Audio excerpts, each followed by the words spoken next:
Well, guys, don't adjust your sets. I'm back again, but not for a movie review. I'm here for a very personal video for me. So, I think you've all heard by now, or most of you will have heard, that Hollywood is reportedly planning a remake of Roadhouse with Jet Gyllenhaal. So, just to start off this rant, guys, let me just give you a bit of background about my love for this film. Now, Roadhouse is known nowadays as a cheesy 80s action movie, and that's exactly what it was, and that's exactly what it was made for when it came out in 1989. Um, no one's disputing that, and no one tries to pretend it's anything else, but I adore Roadhouse. I just love Roadhouse. Me and my dad loves Roadhouse. Anytime I'm around my dad's house and we're maybe having a drink together, Roadhouse always ends up on at about 2 o'clock in the morning, and we just have great crack watching it. And so yeah, it does. It means a lot to me. It means a lot to me as well because Patrick Swayze was one of my all-time favorite actors. He still is. To me, he's still here somewhere, and he's always been one of my favorite actors. And this is one of my favorite films of his, and it's one of his best performances, I think. Even though it's cheesy as fuck, because it is, but it's a great little nugget of the 80s. So the main problem I have with this is it just shows the never-ending unoriginality of Hollywood, where they're taking these properties that are like 30 years old, 25 to 30 years old now, and they're thinking, oh, people love that. Let's remake it and see if it can make the money back again. And I mean, has anybody ever asked for a Roadhouse remake? I mean, I've never seen anybody of stature in Hollywood or the movie criticism fraternity. I've never seen anyone begging for a Roadhouse remake. Does anybody really want one? No. But Hollywood's going to make it because they think that the fans will go and see it. And any true fans of this film of Roadhouse will not go and see it. So that's that point. So, why it won't work? Well, I've sort of broke it down into four different reasons. Different reasons as to why it won't work. Right. For a start, the content of the film. Now, anyone who's seen Roadhouse knows that it's very much of its time. It's very raunchy. It's very kick-ass. It's very un-PC with some of the language and some of the dialogue, as many films, many films from that time were. Are you telling me they're going to remake that for a 21st century audience and keep it the same? No, they're not. You cannot get away with half of the story elements in this film. You couldn't get away with the dialogue for sure. You couldn't get away with some of the casting as well they had in this because they had some, that like Patrick Swayze, Sam Elliott, Terry Funk, a whole load of those guys that were just men's men, You know what I mean? You know what I mean, men's men? Not sure I entirely do, but fuck it, go with it. If they're going to remake this film, they're going to have to do something to tie it to the original, and there's no way you could tie it to the original for a 21st century audience. The setting, right? It's very much a southern film. It's set in like, I think it's set in Kansas. I want to say. I'm not entirely sure, but it's set on like a dirt road in Kansas. Not a dirt road. It's set in like a small town in Kansas, which is actually, I think it's a real life small town as well. It's very much the American Midwest, I should say, not the South. I'm not claiming to be an American geography expert, but the American Midwest. But I think, if I'm not mistaken, that's sort of getting towards the South. So it's very much a southern type of film, and of course your two main stars are Patrick Swayze and Sam Elliott, both of which are from Texas. And I mean, it's one of those types of movies. I mean, you're going to have Jet Gyllenhaal, and Jet Gyllenhaal just, I don't think he can carry it off. But I'll get to that later. As I said before, Patrick Swayze and Sam Elliott are the two main stars of this film, and the chemistry. Oh my god, the chemistry they have on screen together, it's amazing when you think about it, because on one hand, you have Patrick Swayze, who's an absolute ladies' man, stud, a picture of handsomeness. I'm gushing over him, but I fucking love the man. I can't help it. And then on the other hand, you have Sam Elliott, who's very much, again, a man's man, kick-ass, take no prisoners, who was, even at this time, he was like seen as an older man as well. And you think these two wouldn't gel, but God do the gel. It's an amazing partnership on screen.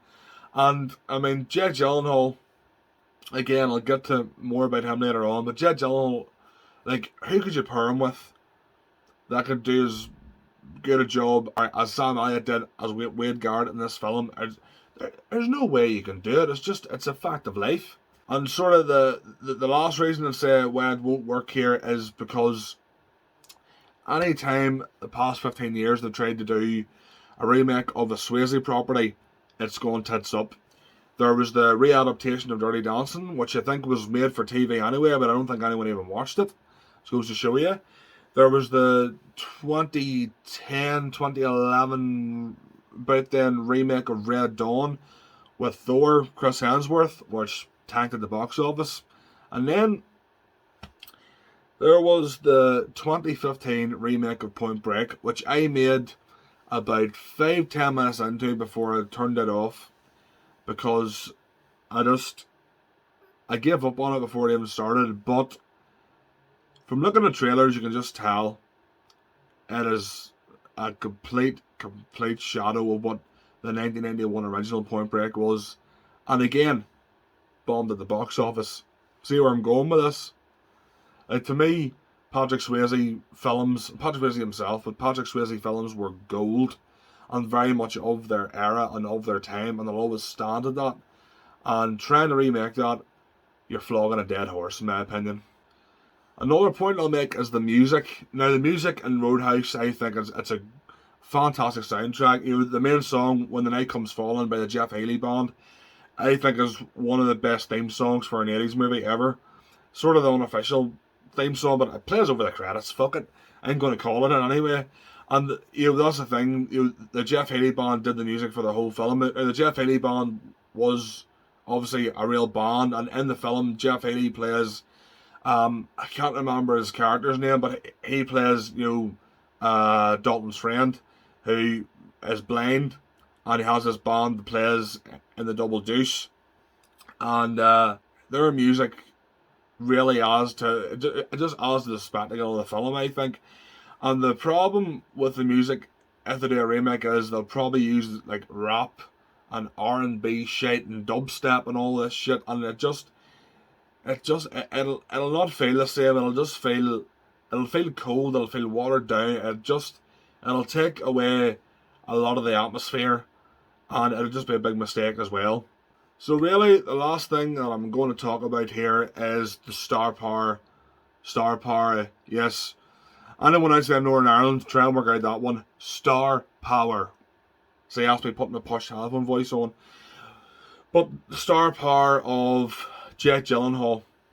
Now, I love Jake Gyllenhaal. I think he's a great actor. I love him in Brokeback Mountain. Yes, I love Brokeback Mountain. Make all your gay cowboy jokes and fanboy jokes, whatever you want. It's a great film. Heath Ledger.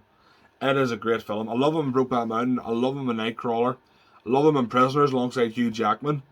I think he's a very diverse actor, and I think whenever he's given a role, he runs with it. He does his absolute best. But Jake Gyllenhaal's not Patrick Swayze. Patrick Swayze was a flash in the pan. Patrick Swayze was once in a lifetime. There's never been before him, never been after him, an actor as diverse as him. I mean, he could act, he could sing, he could dance, he did his own stunts like a Point Break. That's actually him jumping out of the plane because he insisted, like Catherine Bigelow, the director, let him do it. I mean, the only actor these days doing their own stunts is Tom Cruise, and Tom Cruise is pushing 60 at this point. And it's just like Jake Gyllenhaal. I'm sure if this thing gets greenlit, which I hope the God it doesn't, but if this thing gets greenlit, I'm sure Jake Gyllenhaal will do the best of what he's given, and he'll try his best to make it work. But he's not Patrick Swayze, and no one will ever be Patrick Swayze, and that's just the fact. Roadhouse is quite well known, and it means a lot to a lot of people, I think. And it was as I say, it was a drop in the ocean at the time. It's a time capsule of how it was back then and how films were made, how stories were put together and all back then. And I think remaking it is just, I think it's a stupid decision. I think it'll result in a lot of money loss at the box office and or streaming, if that's how they're going to go. And again, it hasn't been greenlit. It's just been talked about, but it was a focal point in the news the last couple of days, and I just felt I had to put my 2 cents in about it because I feel very strongly about Roadhouse and about any Patrick Swayze film, to be honest with you. And no, that's just the way I feel. And I know there's probably some people out there who quite like the idea of a remake of Roadhouse, excuse me, because I know there's a lot of people who thought Point Break would be a good idea to remake, and well, the proof's in the pudding there, like, isn't it? Well, at the end of the day, me sitting in my bedroom here making this bloody video is not going to stop a Hollywood executive greenlighting this project, but as a fan, I would appeal to your better nature and I would just say, please leave it alone. Please just leave the classic where it is. I mean, the one positive is, at least we'll always have the original and we can always watch the original, but just let it rest. Please let it rest. But anyway, guys, that's all I'm going to say on it. If you agree with me, let me know down below. I'm sure there's quite a few people would agree with me. And I would just like to say, if you haven't seen Roadhouse for some reason, go and seek it out. It's only an hour and a half, if even that. Well, maybe slightly more to be fair, but you know what I mean. It's not a long film. It's a great film. See, if you're just if you're having a drink and on a Saturday night and you're just relaxing, it's a great film for that. It's just it's a great wee film in general, and I think everyone should see it. You know, no matter how cheesy it is and how 80s it is, apparently that's a bad thing these days. But no matter whatever faults it may have, please, folks, if you haven't seen it, give it a watch because it deserves to be seen. Anyway, folks, if you stuck to the end of the video, well done, because rant videos aren't really. They're not good viewing unless they're proper rants. I mean, this wasn't a proper rant. This was just my opinion. But listen, folks, if you're bothered to watch or you haven't watched at all, if you watched anything else I've done, thanks very much.